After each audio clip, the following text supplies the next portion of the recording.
আচ্ছা, মডেল সিল্কের মধ্যে দেখো একটা শাড়ি তোমাদের এখন দেখিয়ে দিই। অল ওভার বডিটা দেখো এরকম চলে যাচ্ছে, এই চলে যাচ্ছে দেখো আঁচলের পোর্শনটা, সঙ্গে ব্লাউজ পিস থাকছে এটা। ব্লাউজ পিস চলে যাচ্ছে, এটা প্লেনের মধ্যে থাকছে দেখো, দেখে নাও। এটার কিরকম দাম থাকছে? এটার দাম থাকছে মাত্র 650। মাত্র 650 টাকার মধ্যে এরকম সুন্দর একটা শাড়ি তোমরা পেয়ে যাবে। এরকম আরো আমাদের থাকে। কালার অপশন তোমরা প্রচুর পেয়ে যাবে। এই দেখো, দেখে নাও, সেম প্রাইস, খুব সুন্দর সেম একটা প্রাইসের মধ্যে পেয়ে যাবে কিন্তু। দেখে নাও, এটা অল ওভার বডিটা এরকম থাকছে, আঁচলটা চলে যাচ্ছে এরকম, শুধু ডিজাইনটা আলাদা থাকছে, সেমই শাড়ি থাকছে দেখো। আর কোয়ালিটি খুবই সফট।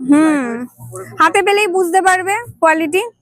স্ক্রিনে ফোন নাম্বার দেওয়া থাকবে, যারা আসতে পারছো না তারা দাদার সাথে কন্ট্যাক্ট করেও তোমরা অনলাইনে পারচেজ করে নিতে পারবে। এটা একটা হচ্ছে আপনার লিলেনের মধ্যে। আচ্ছা, নেক্সট যাচ্ছে লিনেনের মধ্যে, দেখে নাও। এই দেখো, এই চলে যাচ্ছে অল ওভার বডিটা, এটা চলে যাচ্ছে আঁচলটা। ব্লাউজ। হ্যাঁ, প্লেন থাকছে দেখো, প্লেনের মধ্যে থাকছে ব্লাউজ পিসটা, দেখে নাও। এটার কিরকম দাম থাকছে? এটার দাম থাকছে আপনার 950। আচ্ছা, 950 টাকার মধ্যে এরকম একটা শাড়ি তোমরা পেয়ে যাবে।